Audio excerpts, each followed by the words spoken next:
Jocelyn, do you want to start us off? Yes. Welcome, everyone. Thank you for being here this evening as we talk about a really important topic regarding the entering school and starting a new school year. And while starting a new school year is very exciting, we also know that there are some really great tools and tips and tricks that can help. So I'm excited to be joined by a variety of panelists today that are going to talk a little bit about their experience and their connections to school. So for those of you that don't know me, my name is Jocelyn Tamburello Noble, and I'm an assistant principal at Conard High School. I work very closely in the community with One Community, our Equity and Diversity Council, and have been really excited to partner this summer with Community of Concern. So we're really excited to kick off this series this year.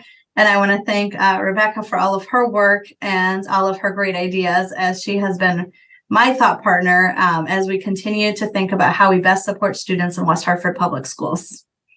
At this point, I'm going to ask each panelist to introduce themselves. But first, I'm going to start. I'll let you, actually, let's start with Mr. Fisk. Go ahead. Hi, good evening, everybody. My name is Tor Fisk. I'm one of the assistant principals here at Conard. I've been here at Conard in this role. I think this is my 6th year. Previously, I was the director of school counseling here in West Hartford. Prior to that, same position in Simsbury as director of school counseling. It is my 26th year in education, which pains me to say that because it makes me feel a little bit too old. But welcome, and thank you for joining us tonight.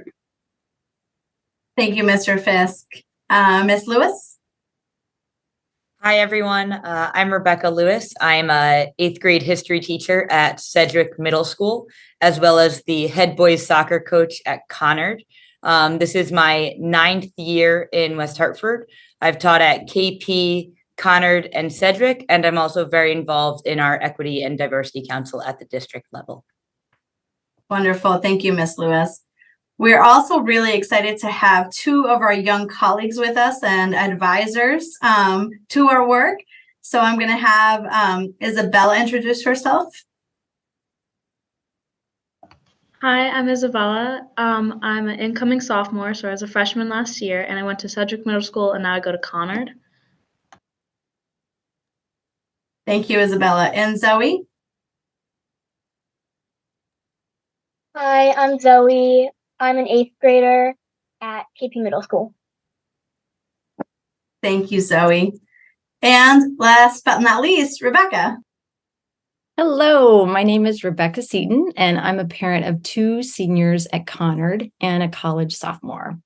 And I'm also happy to be here representing Community of Concern, which is a group of middle and high school caregivers who work to raise awareness about youth mental health and wellness through an inclusive and equity lens.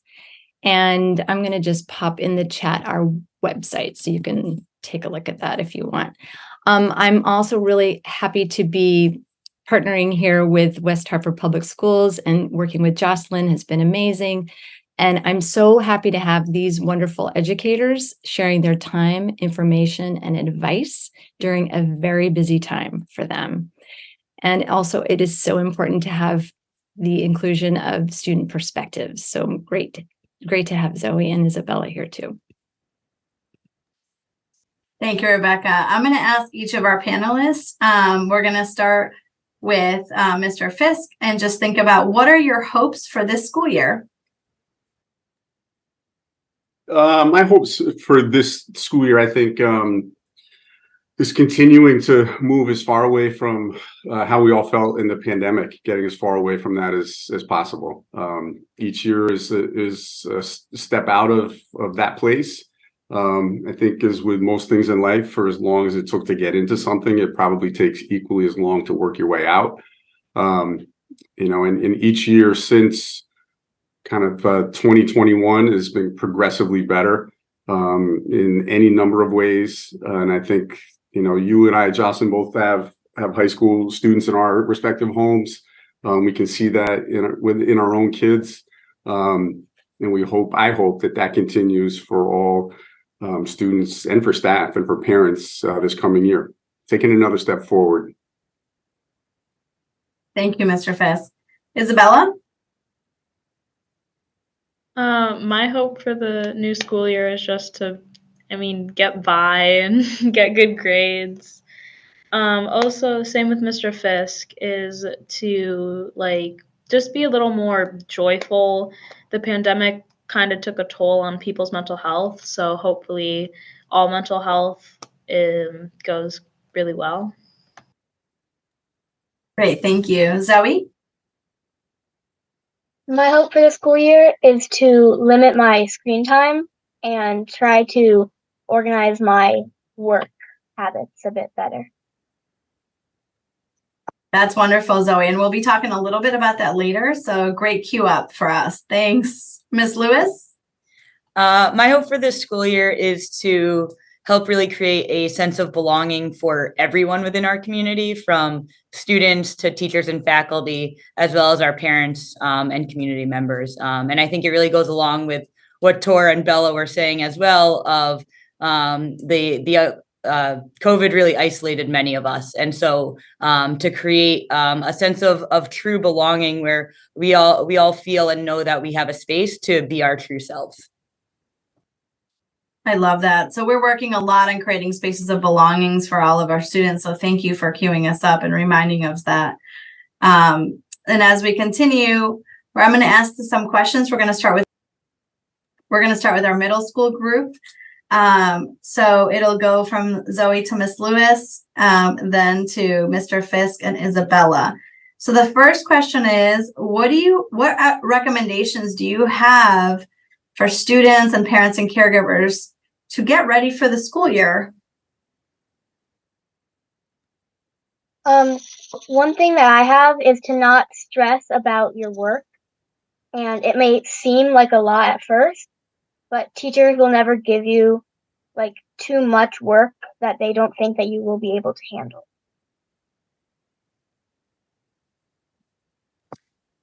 One thing for sure, I think that's important is to get involved in our community, whatever school you're at. So whether you're new to the school or you're going back for another year, I think a great way to help create that sense of belonging is by getting involved, whether it's through clubs or intramurals, athletics, as well as finding your trusted adult. We're all coming into a new school year, and even the teachers have those new school year jitters. And so even finding calm in knowing that the anxieties you're feeling are really felt by almost all of us throughout.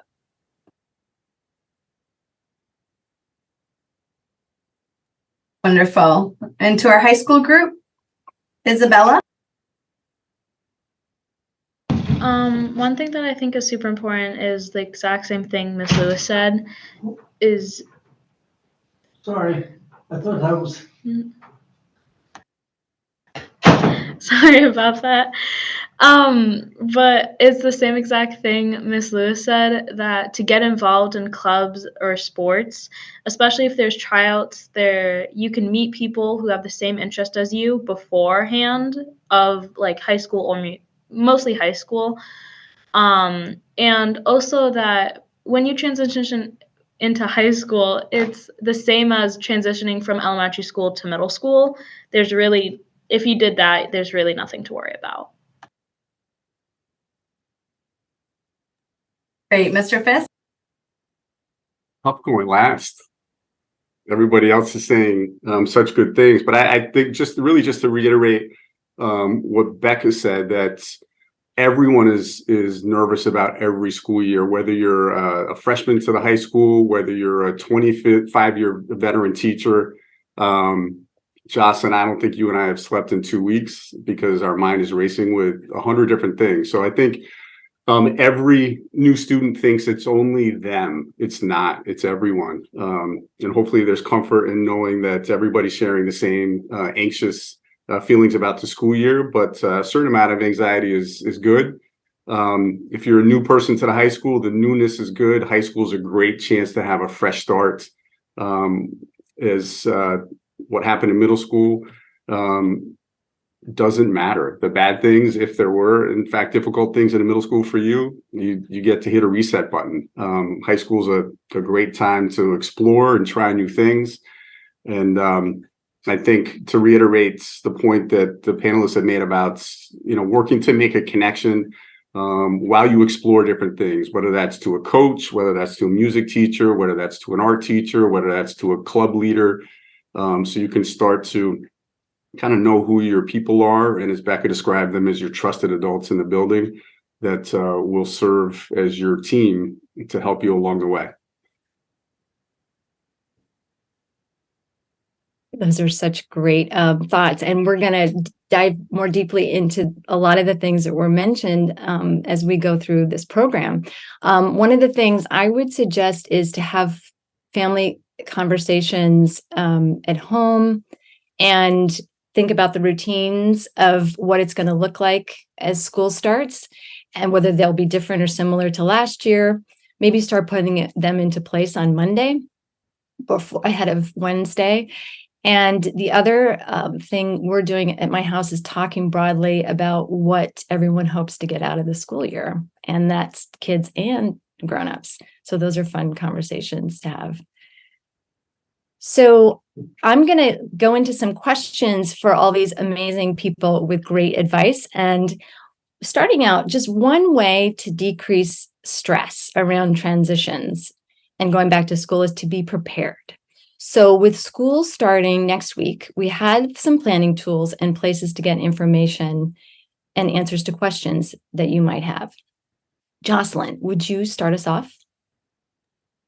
Sure, thanks. So there's some really important planning tools, and there are resources that Rebecca will also share. One of the things we do in our family is really work on keeping a family calendar up to date, to know where everybody is, to be able to know who needs rides and when they need rides. And, keeping a family calendar helps, and it also helps to keep everybody informed as you're planning things. So that's one piece. The other piece is to kind of, for parents and caregivers, they can join a Google Classroom. They can see what assignments are there. That's another way to kind of help stay organized, but your student to also be able to be organized. There's a variety of different ways you can post, that you can print out activities that are due or homework assignments that are due. But students know how to do that. They know how to look that up. And it's really being able to kind of shift through Google Classroom and asking them, if you're not super tech savvy, you can say, show me some of the assignments that you have upcoming, and it's listed there. So that's a really other great tool for that. Power School is another great way to kind of keep things updated. And I will say that as a parent, it's great to have a Power School app, but find a healthy balance with it for yourself and your students and your kids to make sure that it's really a tool that's going to help in terms of conversation and support, not feel like it's going to be a point of contention each day. I purposely took off alerts off Power School because I don't need to know in a day if an assignment went from an A to an A-. What I do need is to be able to support my child or children to say, what can I support you with? How can I help you? Are there other ways we can support this writing piece? Especially with longer term assignments like a research paper, sometimes they need some help kind of breaking it down, and teachers do that. Sometimes they also need support spaces at home to do that. Finding and kind of negotiating where and when homework is going to be done in your home is also really important. Like what is the space where homework will happen?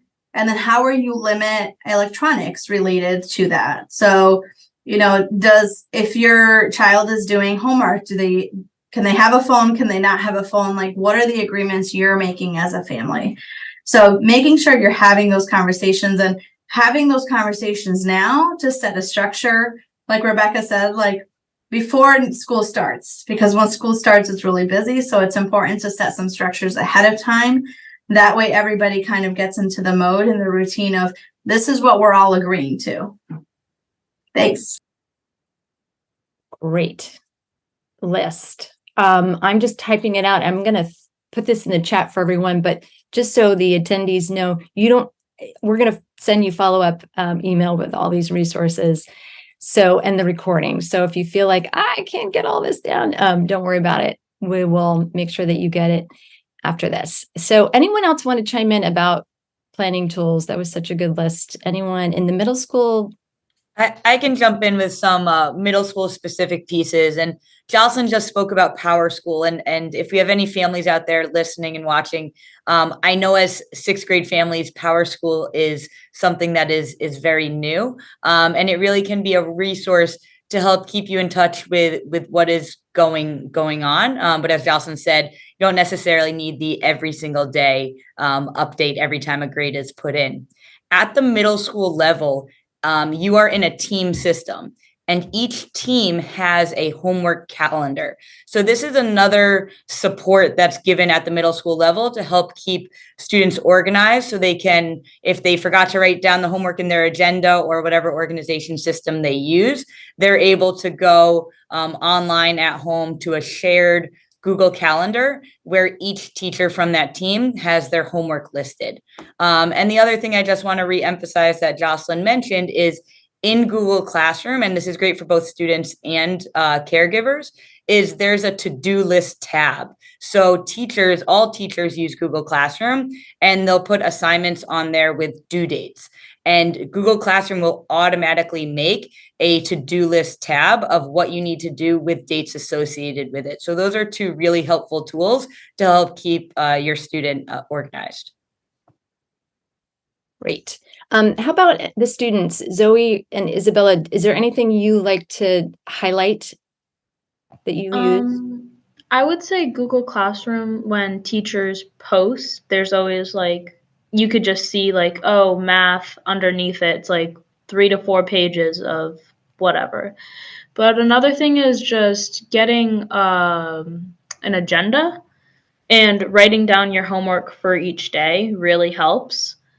But truthfully, most of it's on Google Classroom, but I always like to keep an agenda just in case if they forget to post it or they just never post the homework. Great, thanks. How about Zoe?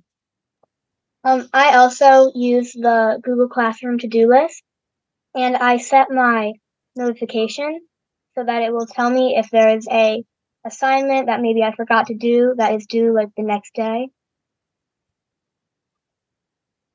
That's great. I have to say, as a parent of kids who just didn't get the agenda written in, and like we just tried that, Google Classroom has been a really good use of checking in to see like what needs to be done, and it's nicely sort of sorted.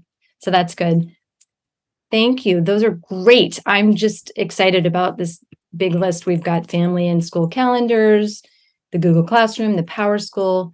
I added lunch menu is good to print out. My kids like to know what's going to be for lunch. It's kind of a nice like thing to know ahead of time.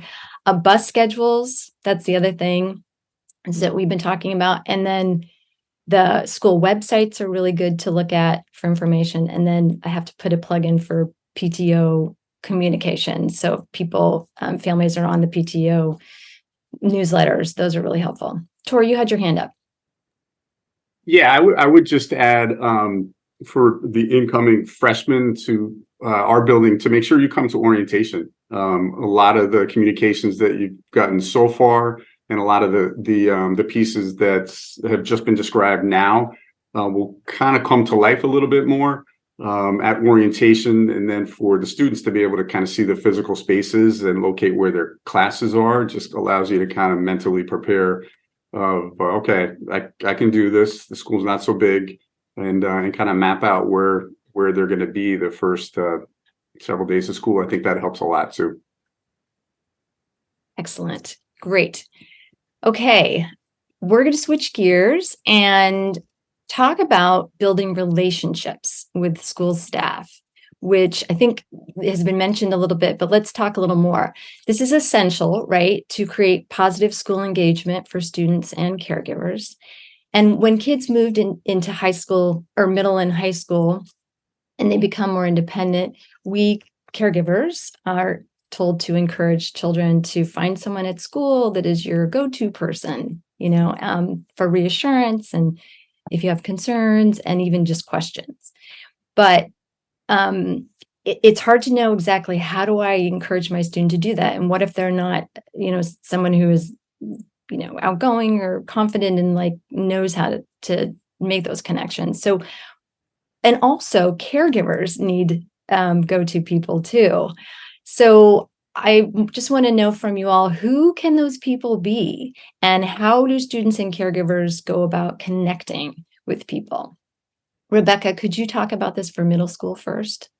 Absolutely. So, as I mentioned before, the middle school is in the team structure, which means that you have the same group of teachers with somewhere around 100 or so students, which really creates a community, a smaller community within the larger middle school. And in that team structure, every child will have an advisory that meets every single day. And these advisories are smaller than a typical classroom. It's about 12 students or so in advisory. And so it's a great chance to really get to know some of your peers as well as an individual teacher in the building on a much closer basis. And so this is a great first stop for both students and their families as that trusted adult. That advisory teacher can really be your go-to person with questions of, hey, this came up, where should I go next? And that teacher can often point you in the right direction if they're not the person that can answer it themselves. On each team, we also have a team leader. And so you can also bring any concern to that team leader, or is someone else you can reach out to besides the administrators and school counselors in the building. And so that team structure really helps to create some go-to people for trusted adults for our students and families. Thanks. And Zoe, can you add to that in terms of like who, maybe who your go-to person is, if you have one, and who your peers tend to reach out to?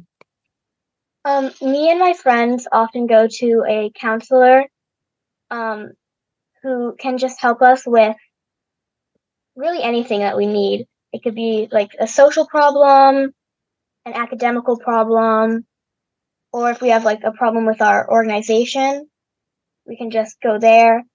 But I also have a free period called Learning Lab, and that is in a certain classroom with a certain teacher that is already on my team, and it helps me get a stronger connection with that teacher so that I can go and ask them for help. Great. How about high school? Toro, do you want to take this? Sure. I think the team structure that Becca described at the middle school, it evolves at the high school. It changes. It looks different. We don't have the same middle school structure, but it's still the idea that each student has a team. They just become the manager, if you will, of that team. If they have 6 classes, they have 6 different teachers. Like, all of those people are on their team. As is their counselor, as is a coach or a club advisor, or any extracurricular advisor that they might be involved with. So over time, like, those people, as relationships develop, become good advocates for them. And I think it's, as a parent myself, like, we all want for our sons and daughters to find those people as fast as possible. And I'm guilty of this sometimes too, to just have to be a little bit patient, that it doesn't necessarily happen overnight. It happens faster for some than it does for others. But I would say to parents, if you do notice that your student is just struggling to make a connection, to call us. The high school counselors are great point people. That's part of their job. If you're an incoming freshman student, we have a specific freshman program structure with 2 counselors that focus solely on freshman students. And they're really, really good at kind of brokering those connections for students who might be a little bit more reluctant or hesitant to advocate for themselves, or are really learning how to advocate for themselves and make those connections for the first time ever. Thanks, Tora. Isabella, do you have a go-to person, or want to talk about what your peers do when they need to reach out to somebody? You better say me, Isabella. Maybe. I'm kidding. But my go-to person would probably be, other than like the assistant principals, well, I would probably say a coach. This is another thing, like why I think joining a sport or extracurricular is so important, because like you are willing to do this thing that you like. This teacher is also like liking this. So you have that in common and you can feel that kind of connection right away where you can feel a little bit closer to them. And also, there are school counselors. And what Mr. Fisk was saying before was there's freshman seminar in the first semester of freshman year. And that's where just counselors teach you and basically help you get a little more connected to the school, which I think is so important. That's a great list. Oh my gosh, I've got for go-to people, middle school advisors, team leaders, counselors, learning lab teachers, high school, the teachers, the counselors, assistant principals, coaches, club supervisors, freshman seminar teachers. I'm going to add just for one of my kids, the social worker was hugely helpful. And we had, especially for 1 year, and then after that she will reach out to my son just to check in on how things are going, and it makes me feel really reassured that he's getting taken care of in a way that's sort of beyond just the daily stuff. So that's another one I'd add. Anything else? Do we miss anything? Rebecca, I was just going to add that for parents and caregivers, it's also important to find your community as your student is transitioning. So one of the things, transitioning into, 6th grade or 8th grade or 9th grade, whatever it may be. So, I encourage parents and caregivers to attend things like principals' coffees, to attend things like PTO meetings, to attend meetings of our One Community, which is our district parent group. So there's a lot of opportunities for parents to connect, and we are really cognizant of the fact that parents have a variety of different schedules. So we always, we offer principals' coffees during the day and in the evenings. We offer them in person, and we offer One Community virtual and in person. So there's a variety of different ways to connect and interact, and finding the people who are going to be your support system as well. That's great. Becca, is there anything at the middle school that you know of beyond the principal coffees and I guess PTO? I'm thinking the PTOs. All of the things that Jocelyn just described are true for middle school and high school, as well as things like One Community being district wide. So all of those hold true for middle school and high school. Great. Okay, I'm just going to take a moment to remind the audience that if you want to ask questions, please submit them in the Q&A. We'll try to get to as many as we can. I'm just going to send you messages in the chat, but the audience can't use the chat. So moving on, this was a question submitted by somebody who registered, and it's for the students. And the question is, what are ways you have gotten engaged in school so you feel more connected as opposed to feeling like you have to just be there? So Zoe, could you start, and then Isabella?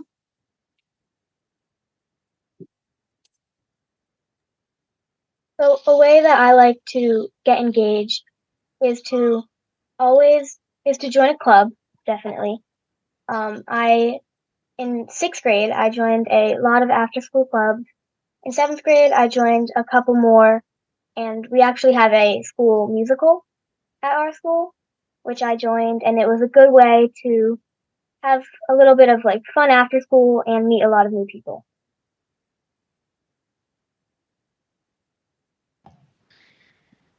For me, I think obviously, I really do think that joining clubs and extracurriculars activities, basically so you can stay after school, is very important. Sports, literally anything you can do to basically just find people who have the same interest as you is so important. As Zoe said that she joined her musical, I know my brother does band and he really enjoys it. So basically anything that you like, there's probably a club or something you can join at the school, and it could just make you feel more a part of it than just having to be there. I would add too, those are both great answers. At Conard, we've always had a mantra: if we don't have it, like, you can start it. Like, if you have an interest in something that we don't offer, we'll help you to create it and get it going. How does that work, Tor? We've had, there's a list of all our clubs online, and some of those have been created in just the fashion that I described. A small group of students had an interest in doing something. I think that it's possible that our gaming club might have started like that, kind of, excuse me, back in the day. And as all of us parents know, that gaming is a really, really popular thing now. So that has exploded into a very popular and well-organized club here at the high school. But it started out very, very small, with the interest of a couple kids who wanted to game with each other. They found a teacher who shared a similar interest as Bella was describing, and it grew quickly from there. And just one more question about, like, as a parent, like, I think my kid would, I look at the list of clubs and I think, oh, my kid should definitely join that club, and I don't want to be pushy, but I also want, know my child isn't somebody who's just going to like go right for it. What do you suggest as far as getting a child like into a club or a musical, or sort of a situation that you think they might get a lot out of, but they're just not going for it? Yeah, I think, encouragement, and it's finding really the right voice. And I know as a parent, if I say something to my kids and then you say the same thing to my kids, they have a far greater chance of listening to you than they do to me. And that's probably true in every household. So really finding the right voice from the teachers that your student interacts with, the counselor, the social worker, the people who comprise their team here at the school. And oftentimes we have those conversations with parents kind of offline, so that the student might not know that the parent is calling saying, hey, can you encourage them? They have an interest in the ping pong club, but they're scared to try. And then we can go and encourage them separate from the parent. Sometimes that helps a little bit. That's It great. might sound disingenuous or sneaky. It's really not. It's productive sneakiness. Productive sneakiness. I am writing that down.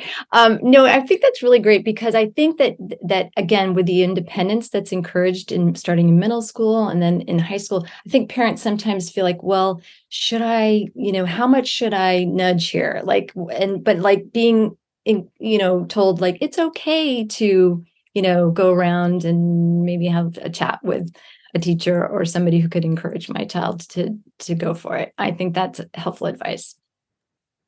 I think there's also a lot of opportunities where sometimes we can as administrators, we see students in the cafeteria and we walk through the buildings and we do all these things. So there's a lot of opportunities for us to encourage students to try a sport or a club or to do something. So, one of the things I ask students, is, well, one, the role of assistant principal has changed dramatically since I was in high school.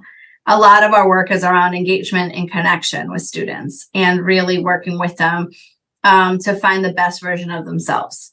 And so we work with students all the time. We ask them about, do they have a caring adult and what things are they interested in? And a lot of times it's just walking through hallways, we can suggest things to kids. So it's not out of the norm for us to connect kids to be more connected. And that's really a piece that we always work on, and creating spaces of belonging for all of our students. That's great. That's great. That's very reassuring. Jocelyn, I want to stay with you for a second, because I wanted to ask you about, at the high school level, what about kids who work or have family obligations after school? How can they get, into school activities? Is it possible? Are there opportunities for them still? Yeah, so that's a really good question. A lot of people think that school activities are only after school. There's a variety of different activities like Habitat for Humanity or other groups that do things on weekends or do things, sometimes it's like different trips that they do. It's not always right after school. Sometimes there are things at night that kids are involved in. Some of the gaming clubs that have been started, some of our students are not always right after school, and they do different competitions. Model United Nations, sometimes a lot of their pieces are on Saturdays. And so I think it's knowing kind of what your schedule is. And it doesn't mean that if you can't do something right after school, you can't be involved in some way or some capacity. It's about finding about the clubs and sports and finding the opportunities to be engaged and involved that are kind of outside the traditional club times. Great. That's good to hear because it makes for a more inclusive opportunities for kids. So what I'm just thinking about, that's a great list of ways to get involved in school so students can feel like they have fun things to look forward to. And of course, classroom teaching is very fun to look forward to. Rebecca, I don't want to diss that. Classes are interesting. But it's always nice to have something to look forward to that's happening during the day or after school, and that is of an interest to you. So moving on, I want to talk about social dynamics and friendships, right? Because that can have a huge impact on mental health and wellness and affectability for kids to focus and engage in learning at school, right? When things aren't going so well in that domain. For example, kids can sometimes make or receive mean or inappropriate comments in person, or more often these days online, right? Texting or in social media. So I'm wondering about advice for how caregivers should handle something like this when it comes up in terms of something going, a struggle that's with peers or something social that's come up. Is the school able to help, and how? Tor, do you want to start with that? Not really. I can take Yes. it, Tor, if you want me to. No, that's a great question, and it's for Rebecca, myself, Jocelyn, the high schools changed a lot since the world around students has changed markedly, and it creates a lot more challenges for them than we had to face when we were their age. I think, as I said earlier, I think coming into the high school is a great reset opportunity. So if you struggled with some of social dynamics in the middle school, you have a great opportunity to reset, meet new people, make new friends. If you're struggling to separate from a group that you've been connected to in the middle school, like typically by mid-year or freshman year, and Bella, you can comment after if I'm right with this, your friend group has changed, or if you want it to. It's a great opportunity to find a new group and surround yourself with positive people or like-minded people. By the choices you make, the activities you choose to connect with, the teams and all the extracurricular things that we've mentioned as well.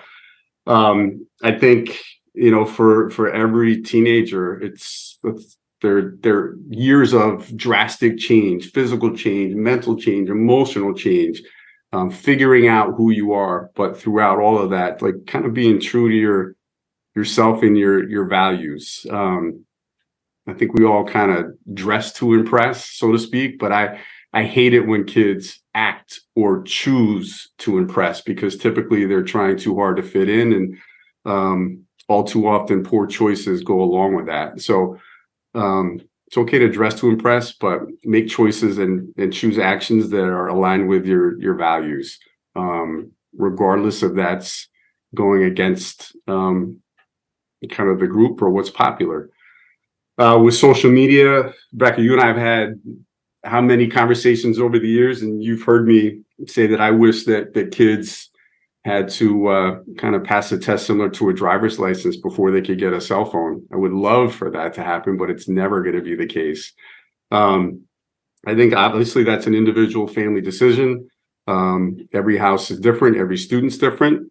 But if being mature enough to handle social media before they even create an account is a very important question to have at home. Being able to demonstrate responsibility in managing that account is a very important conversation to have at home. We have those a lot here at the high school. It's extremely challenging with students that post or say things online for us to manage, because it does impact kids and how they go about their day.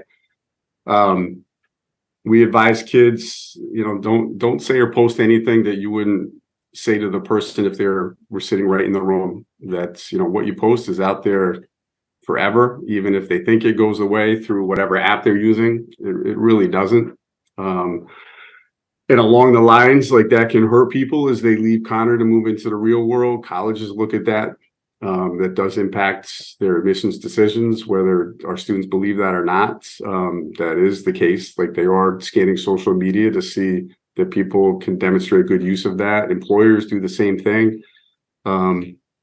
So social media is a tough one. But again, demonstrating the maturity before they have the account to begin with. And then if they can't, then kind of making a decision if that should continue or if it should be discontinued.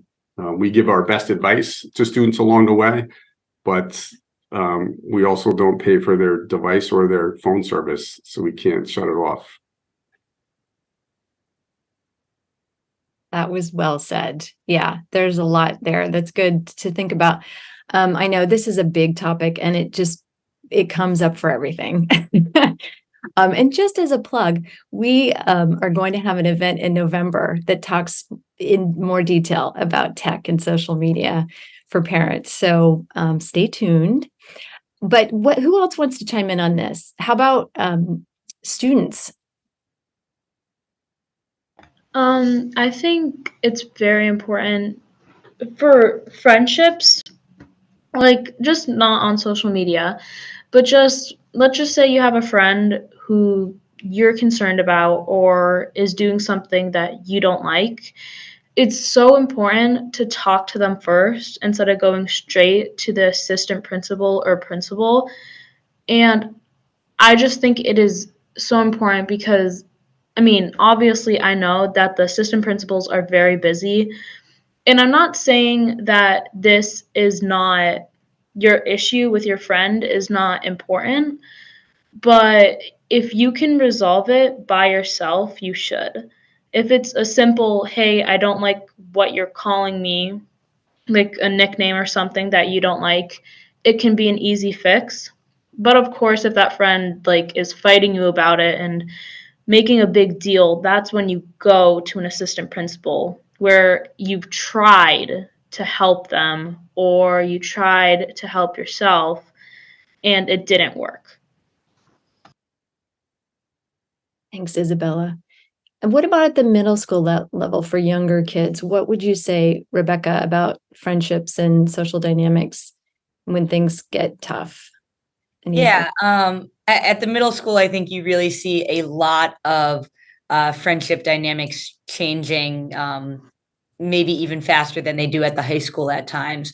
And so I think as a caregiver, if your child's coming home and they're saying, oh, my best friend's not my best friend anymore, or things along those lines, recognizing that your child's probably a little dysregulated and they need you to be regulated in your response of remembering and checking yourself a little bit to remember that this is normal. It is normal for our students to go through different friend groups, and also recognizing that we have many resources and support that are true at both the middle school and the high school. So besides the assistant principals that Bella just spoke about, we also have school counselors who work a lot in social groups, and whether it's different lunch bunch groups or bringing in students to mediate different situations. We have resources that can support that. And so this is where lines of communication being open are really important, that maybe your child didn't want to go to the counselor or the administrator, but you come home, you hear something was said or something was posted, to open that line of communication and let the school know what is going on so that they can help support, remedy the situation as much as possible, and really continue to create a sense of belonging for all of our students. Great advice. Zoe, is there anything that you want to share about this? Really just if you see something online that is unkind to someone else, to not be like afraid to tell a trusted adult or teacher or counselor about this, because you can do it in person if you want, but you can also like do it anonymously if you don't want to necessarily get involved personally, or if it's someone that you are close with. Are you talking about the anonymous alerts system? Yeah, great. That I'm so glad you brought that up. Does anybody else want to share about that system? Because I know it's at the middle and the high schools. I feel like I should. For anonymous alerts, I feel like anonymous alerts is very, very important in the high school, especially because it's more people are older, and I feel like they can get themselves more in not good situations. So for anonymous alerts, if you don't know what it is just this QR code you scan with your phone, and then you text what you're concerned about, and it sends it anonymously to a assistant principal, someone who can actually do something very well. And I feel like for anonymous alerts, it is so accessible. For in the high school especially, it's on the bathrooms, it's on the walls, it's everywhere where you can scan and you can put in what you're concerned about. It is also on the Conard main page, so wherever you are, you can always access it if you have a device on you. And I feel like anonymous alerts are so important, but they can also be a little I don't know the word, I can't think of it, but I just feel like for anonymous alerts, always make sure that what you're putting in there is true, and also not just a rumor that you heard. Make sure you're actually concerned and you're not just saying it. And another thing is for anonymous alerts is just make sure you're sending this to an assistant principal. Is this a thing? I don't know. For anonymous alerts, it's kind of some people use it not the way intended to. They send it like a quick thing. Oh, blah blah blah said bad thing about me. Well, okay. Anonymous alerts are there so for immediate, oh, I'm very concerned about this person hurting themselves or hurting others. I feel like that's the main use for anonymous alerts if you're very concerned about a person. It's not for tattletaling, I guess. Yeah.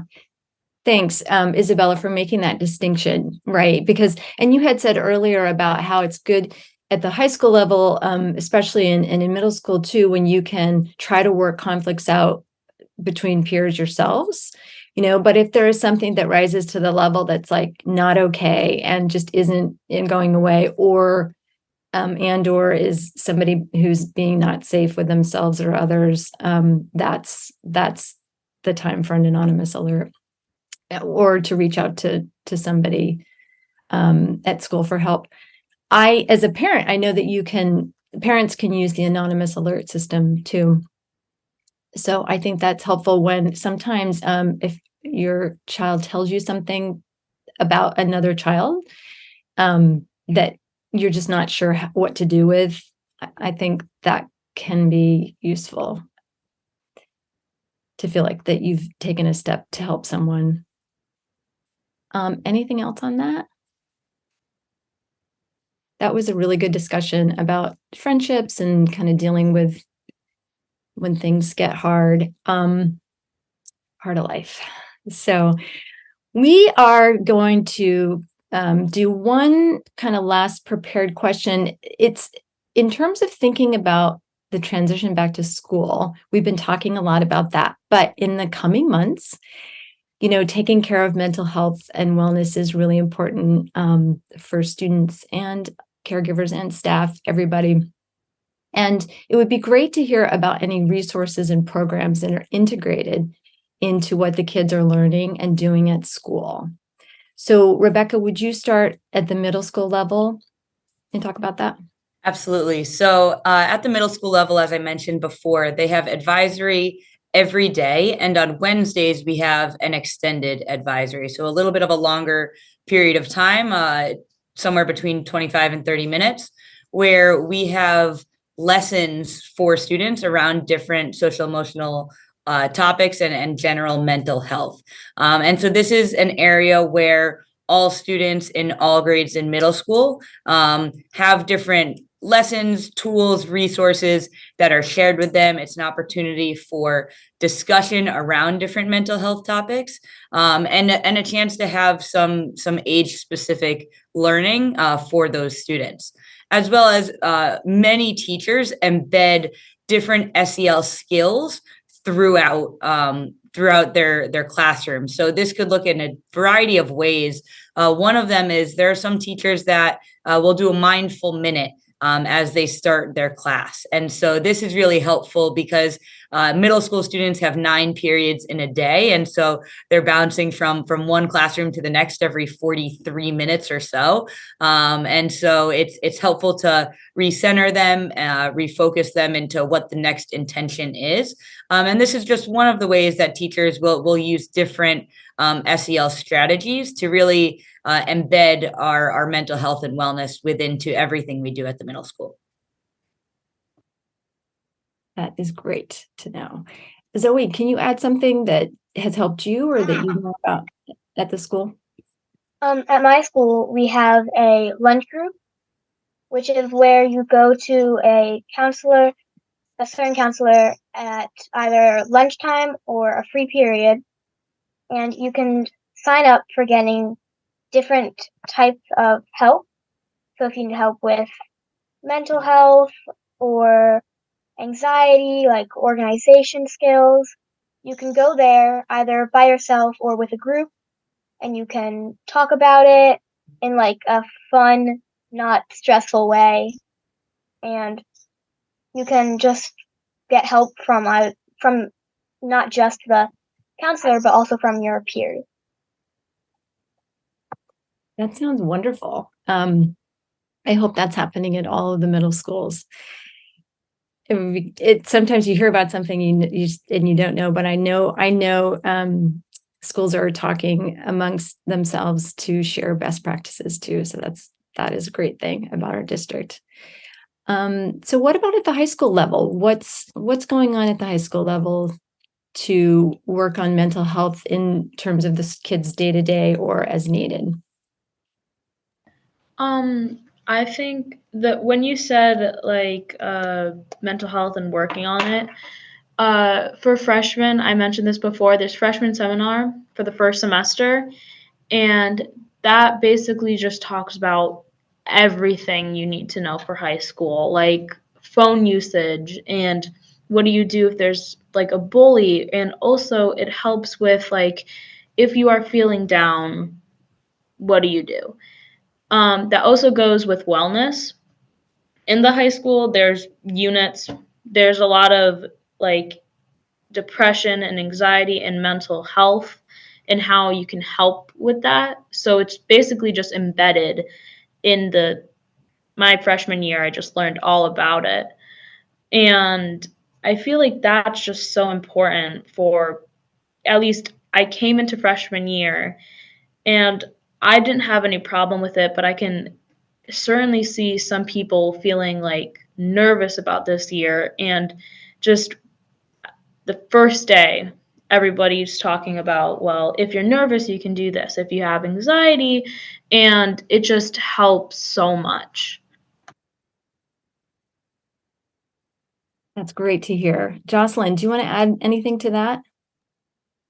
Sure. So similar to the middle school, we have a, community which does speak to social emotional learning skills. We also integrate our vision of the graduate skills and dispositions throughout classrooms, which are, really about self-reflection and self-advocacy and all these different variety of skills, and being able to do that. So we have, on a large scale, we have community and what teachers are doing in their classroom. On a smaller scale, we have some groups that are happening. We have, individuals working, with some groups, and we have a variety of kind of clubs and sports that also talk about, we have the SAFE Club that specifically speaks about mental health and strategies and how do you de-stress and all of those pieces. And then in addition to that, we also have, one-on-one counseling. We have clinicians that work with students. And we also are really lucky to have partners such as the Bridge and Institute of Living and a variety of other partners that we have that are able to also provide resources within our building for mental health. That's a lot. I mean, I think it's really great for families to know this. We don't always know what there is that's going on for students. And I as a parent, I've learned, there's a lot more than we know that's happening. Tor, anything to add there? No, I think, everybody did a great job of covering the wide range of services that we have. And, we've got, school-based services to really address school level issues. But as, Jocelyn said at the end there, we've also got connections to the Bridge and to Hartford Healthcare. We have a partnership with Wheeler Clinic, so that if, and other agencies, so that if, a student and a family needs a level of care beyond which we can provide, that we can be able to connect them in a way that they hopefully feel confident, because we all know these issues are very personal and private, and kind of confidence and trust is paramount. But I think mental health is such a huge thing. I think Bella and Zoe's generation, when they are our age, I think there will be less of a stigma around it, and hopefully a much better kind of societal ability and willingness to address mental health. We're all kind of in the business, but if we see struggles with our own kids at home, it's tough to know where to turn. And as a school, that we hope to kind of be the conduit to get people where they need to go to get the services and help that they need.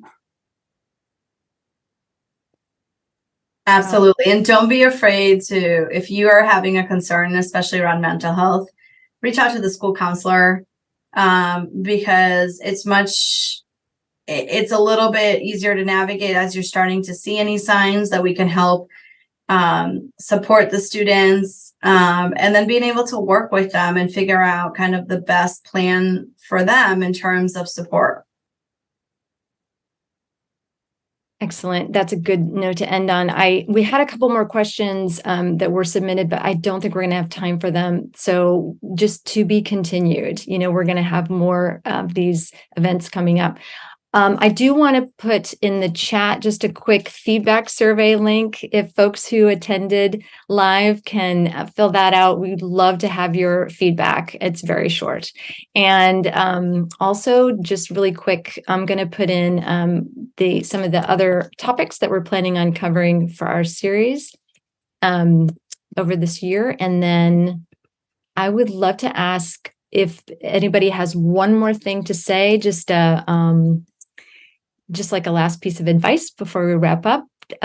Jocelyn, do you want to start? And then can you throw it to the other panelists? Sure. Thank you for everyone who joined us this evening. And as we begin these topics about structuring and supporting mental health, important structures, especially in starting the school year, are really critical to set that foundation. If you have good structures and systems, it really does help your student or your child feel more successful or feel organized and prepared to be able to start the school year. So thank you for joining us this evening, and thank you to all of the panelists that are here. I'm going to throw it over to Rebecca.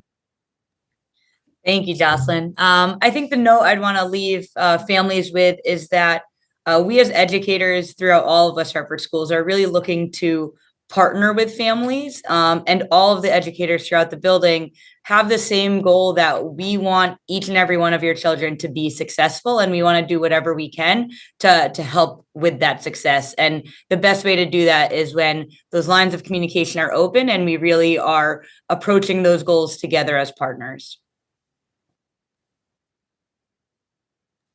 Oh, I'll throw it to Zoe.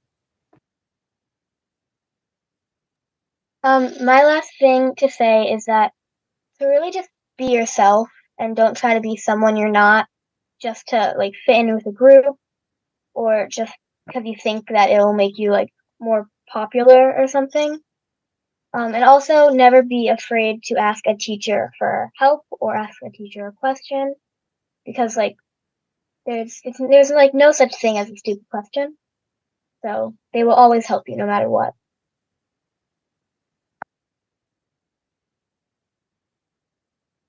I think the last thing I would say is truthfully, it's going to be fine. There's really nothing to worry about. I just feel like there's so much stress around moving into a new school, and it's really going to be okay because there's always somebody there who is going to be there for you. Especially if you do a sport. I really am a strong believer of doing some sort of sport or extracurricular. And just like Zoe said, be yourself. It's better that way. Sure. Well, thank you everybody for joining us tonight. I would say remind people that change is good. Change isn't always comfortable, but it's a good thing. The seniors that we see graduate every year are markedly different than the freshmen that came in 4 years prior. It's not always a smooth trip, but it's a healthy struggle, and a healthy struggle is good. I worry more about our students that graduate that have never experienced any struggle during their 4 years at Conard than I do for the kids that struggled. But during their time with us, they learn how to manage that and problem solve. As parents, I think just kind of taking cues from what your kids are watching on TV, from the music they're listening to, from their screen time. And if you're concerned about it, and not reacting to every ebb and flow of those things, but if you see something that's concerning, like call us. As everybody here has said, it's a partnership. We do this because we love this and we love working with kids. So don't hesitate to call us if you're not sure where to turn next or what to do. And we're always looking to partner. Excellent. All that. Oh, goodness. There's so much here. And I'm just going to add that use the parent community, the caregiver community. I have learned so much from parents and caregivers who have kids older than me. It just helps me figure out, oh, that's how you do that. Like it's just a really important, valuable thing that we're all here together in a community to learn from each other and help each other out. So thank you all so much for joining us tonight. A big thank you to all the panelists. We're just going to wrap up, and we didn't have any questions live, but we had a wonderful, I hope people saw I answered a question, not a question, but just a statement and some great links from somebody who works for NAMI. And so that's a mental health organization. So that is really helpful. So we will be following up with the recording and resources and all the things that were mentioned tonight. And we're really grateful you came, and have a great night. Thank you. Thank you, everyone.